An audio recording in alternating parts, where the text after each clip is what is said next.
স্বপ্ন ছিল মা বাবাকে নিয়ে প্লেনে করে একদিন আকাশে উড়াল দিব, কিন্তু দুর্ভাগ্যবশত বাবা আমাদের মাঝে নেই। স্বপ্ন পূরণের উদ্দেশ্যে আজকে আমরা চলে যাচ্ছি কক্সেস বাজার। সাথে আছেন মা এবং ভাই। লাখ টাকা দিয়ে কোনো কিছুই হবে না যদি না 1000 টাকা ইনকাম করে মা বাবাকে খুশি রাখতে না পারি। ওয়েটিং জোনে ওয়েট করতে করতে আমাদের বাস চলে আসে। এরপরে আমরা বাসে উঠে পড়ি। মা এদিক ওদিক চারদিকে দেখতেছিল প্লেনগুলা এবং এয়ারপোর্টের দৃশ্যগুলা। এইটা দেখে এত ভালো লাগতেছিল যা আসলে বাসায় প্রকাশ করার মতো না। যেহেতু আমার পড়াশোনা প্লেন মেনটেনেন্স নিয়ে, বিএসসি ইন অ্যারোনটিক্যাল ইঞ্জিনিয়ারিং, তো সেহেতু আমারও বেশ কয়েকবার প্লেনে চড়ার সৌভাগ্য হয়েছিল। বাট আমার ইচ্ছা ছিল যে মা বা এবং বাবাকে নিয়ে প্লেনে চড়ার, সেটা আজকে পূরণ হতে যাচ্ছে। ওই যে শুরুতে বললাম যে বাবা আমাদের মাঝে নেই, সেই জন্য একটু কষ্ট হচ্ছে। বাট মাকে নিতে পারতেছি, সে দিক থেকে একটু হলেও ভালো লাগতেছে।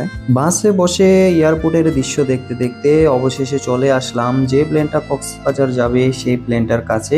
এরপর আমরা প্লেনে ওঠার প্রস্তুতি নিচ্ছি এবং প্লেনে উঠে পড়লাম। প্লেনে উঠেই জোর জবরদস্তি করে জানলার পাশের সিটটা একজন থেকে হাতিয়ে নিলাম। এরপর মায়ের দিকে তাকিয়ে আছি, মা কিন্তু একটু একটু ভয় পাচ্ছে। আমাদের প্লেন এখনও টেক অফ করার পারমিশন পাইনি, কারণ পাশেই একটা প্লেন ল্যান্ড করছে। এদিকে প্লেনের লোকেশন চেক করতেছিলাম, লাল প্লেনটাই আমাদের। অবশেষে এয়ার ট্রাফিক কন্ট্রোলার থেকে পারমিশন চলে এসেছে, প্লেন এবার টেক অফ করতে পারবে। প্লেনের জানলাগুলো এত ময়লা ছিল যে বাইরের ভিডিও ভালো করে করাও যাচ্ছিল না। এর চাইতে কিন্তু আমাদের ওয়াশরুমের জানলাটা অনেক পরিষ্কার। প্লেন টেক অফ করার পরপরই পোড়া ঢাকাকে খুবই ছোট লাগতেছিল, বিল্ডিংগুলো সব ক্যানলা বাড়ির মতো লাগতেছিল। আর এই যে আমাদের কুড়িল বিশ্ব রোড, এই বিশ্ব রোডে কাউরে যদি এনে ফেলে দেওয়া হয় সে কিন্তু পুরাই পাগল হয়ে যাবে। প্লেন টেক অফ করার কিছুক্ষণের মধ্যেই খাবার দিয়ে দেওয়া হলো। শুরুতে ছিল এই টিস্যু, এরপরে ছিল একটা কেক, এরপরে ছিল একটা স্যান্ডউইচ, এরপরে ছিল একটা ম্যাঙ্গো বার, এরপরে ছিল পানি। এখন বাকিদেরও খাবার দেয়া হচ্ছে। উপর থেকে নদীগুলা দেখতে অনেক সুন্দর লাগতেছিল। এরপর আমরা চলে যাই মেঘের রাজ্যে। মেঘের উপর দিয়েই কিন্তু আমাদের প্লেন উড়ে যাচ্ছে। প্রাকৃতিক সৌন্দর্য উপভোগ করতে করতে অবশেষে চলে আসলাম কক্সবাজারের আকাশে। এই যে সদ্য করা কক্সবাজার রেলওয়ে স্টেশন, উপর থেকে দেখতে খুবই সুন্দর লাগতেছে। অবশেষে আমরা কক্সবাজার বিমানবন্দরে অবতরণ করছি। অবতরণ করার সময় পার্শ্ববর্তী যে নতুন এয়ারপোর্ট হচ্ছে সেটির দৃশ্যও কিন্তু খুব ভালোভাবে দেখা যাচ্ছে। অনেকক্ষণ আকাশে থাকার পর অবশেষে প্লেন এবার ল্যান্ড করলো। ল্যান্ড করার সময় এদিকে মা ভাইয়ের হাত ধরেছিল, বলতেছে খুব ভয় পাচ্ছে। এবার আমরা প্লেন থেকে নামার জন্য প্রস্তুতি নিব সবাই মিলে।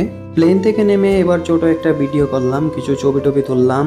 এরপরই সবাই ওয়েট করতেছে তাদের ব্যাগ এবং লাগেজের জন্যে। আর আমরা সুন্দরভাবে বেরিয়ে পড়ি, কারণ আমাদের কোনো ব্যাগ ছিল না। এরপর আমরা সবাই সরাসরি হোটেলে গিয়ে উঠি এবং ব্যালকনি থেকে সমুদ্র দেখা যায় এমন একটি হোটেল ঠিক করি।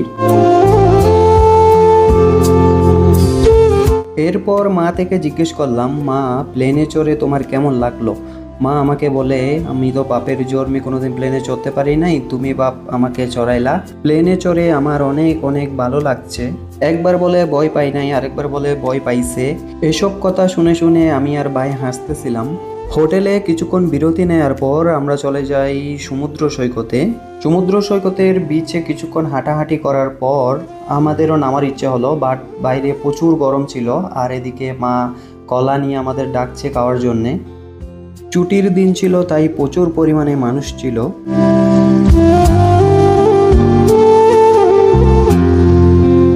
এবার মাকে একা বসিয়ে রেখে আমরা চলে যাই সমুদ্রে স্নান করতে, কারণ এত বড় বড় ঢেউ দেখা যাচ্ছিল যে না নেমে কোনোভাবে পারতেছিলাম না।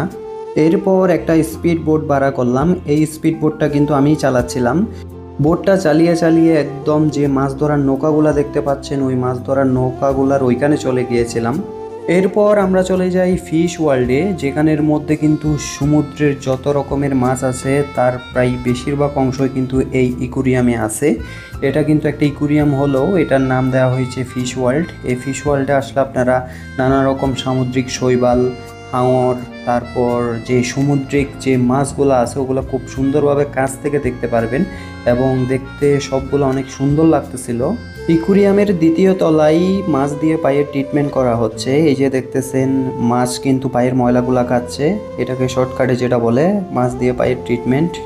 এরপর আমরা চলে যাই কাসুন্দি রেস্টুরেন্টে। এই রেস্টুরেন্টে গানের সাথে সাথে কিন্তু সবাইকে খাবার পরিবেশন করা হয়। এটা কিন্তু টিকটকে ভাইরাল, তাই ভাইরাল জায়গাটা দেখতে আমরাও চলে গেলাম। তবে তাদের বারবিকিউটাও অনেক মজা ছিল এবং সেই সাথে খুব সুন্দর ছিল তাদের এই ডেকোরেশন। এর পরের দিন সকালে আমরা চলে যাই মেরিন ড্রাইভে। মেরিন ড্রাইভটা দেখতে অনেকটা সুন্দর, পাশেই হলো সমুদ্রের ঢেউয়ের গর্জন। মেরিন ড্রাইভ দিয়ে এরপর আমরা চলে যাই ইনানি পয়েন্টে।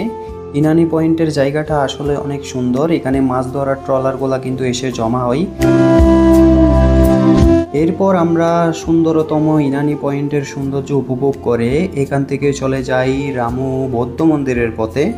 এরপর গ্রামের পথ পাড়ি দিয়ে রামু বৌদ্ধ মন্দিরে চলে আসি। বৌদ্ধ মন্দিরে আসার পরে রামুর সব বৌদ্ধ মূর্তিগুলা দেখি। দেখতে দেখতে হঠাৎ বৃষ্টি চলে আসে, বৃষ্টির মধ্যে বুদ্ধ মূর্তিগুলা দেখতেও অনেক সুন্দর লাগতেছিল। রামু বৌদ্ধ মন্দির দেখার পর এবার আমরা চলে আসি রামপুট বৌদ্ধ বিহারে। এই রামপুট বৌদ্ধ বিহারটা আসলেই অনেক সুন্দর। এখানের বুদ্ধ মূর্তিগুলা কিংবা প্রবেশের যেই সুন্দরতম আকর্ষণগুলা, এগুলা দেখলে এমনিতেই আনন্দে মন ভরে যায়। তো এখানে আমাদের ভ্রমণের সমাপ্তি ঘটে। ওই দিন রাত্রেই আমরা ঢাকা চলে আসি। Thanks for watching, tata, good bye.